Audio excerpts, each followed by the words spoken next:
So where we're going to start is we're going to start with under this walking robot program. What we're going to start with is we're going to make sure we've got all of the folders and subfolders added to path because you're going to need a bunch of them to do what you're trying to do today. For all the final data input, what you're going to do is you're going to start with this design walking pattern. So you're going to have to run just like with all of the other ones. You're going to have to run the startup walking robot to initialize your workspace with all the various variables, defaults for PID control, and all those other things. So these are all the different PI and D values. And then the rest of our time is going to be spent under this MPC humanoid. I told you guys early on in the project, this is, I seem to recall where the bulk of the time needs to be spent. And so I was remembering correctly. So what that means is we're going to be using these couple different parameters. This does not carry in all the same physical size characteristics. So I'll show you where you can change some of those. One of them is here under the parameters control block. So this is one of them.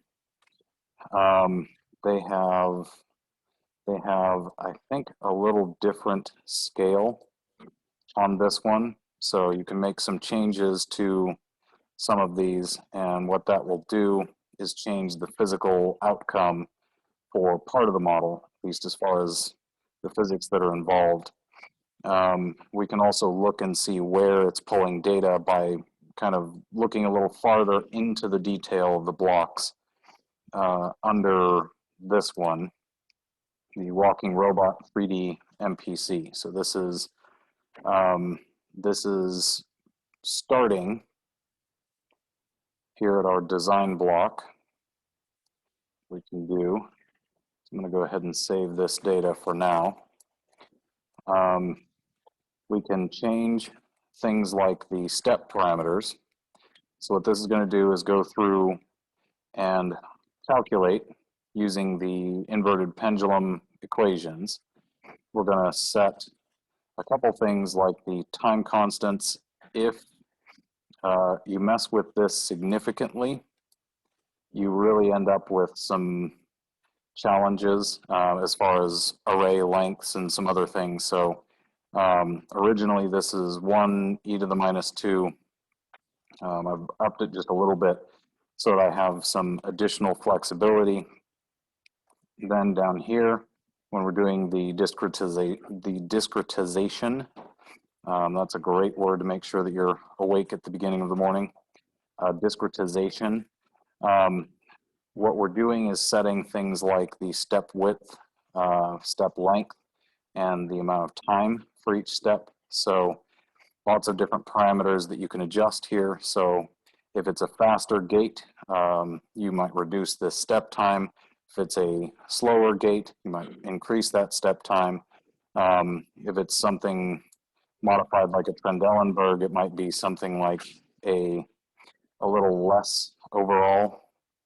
And so maybe this is something like 0.1 and 0.3. So at the end, it will launch this one, which is our test MPC walking pattern down here. So when we do that, it's going to pull the data that we've just generated from that pattern, and it's going to simulate this gait for a specific period of time. And then what we're going to do is pull that data further in the process by running this one, the walking robot 3D MPC. So it's this one. So this is going to pull the temporary reference data that we've just developed. So this stores to a couple data structures that get pulled into the control and then assigned to the right and left leg under the walking robot. So this is very similar to what we see in the controls elsewhere. It goes through the joint controllers. So we're doing motion control, Go back up a level here. And then it goes to the right and left leg. In this case, the upper and lower leg are modeled as cylindrical. So this is where you can take a look at what the information is that's assigned to them as far as the physical blocks.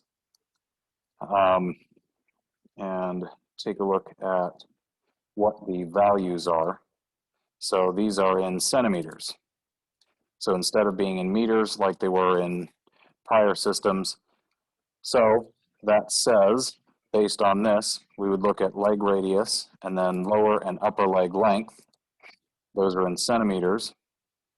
So if we wanted to make modifications to those, this is how we find them in the SolidWorks or in the Simulink area. How we would find those is we'd go back to the robotic control parameters here from this file, because this is the one that it pulls from. We know that from a careful reading of the code elsewhere. So here you have your leg radius, lower leg length, upper leg length. So this is where you would make changes to the physical size. And the torso and the torso offsets. Remember that because we're doing inverted pendulum models for this, up from the plane that they're standing on is actually a negative value, even though the origin makes it look as if positive is up away from the plane. Everything is inverted, so a positive offset is actually negative down through the plane of the world, and that's bad because then you fall forever and ever and ever. So don't do that.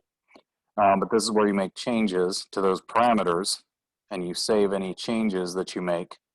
Then you go back to this design walking pattern, so this one, and you make adjustments to how far these go.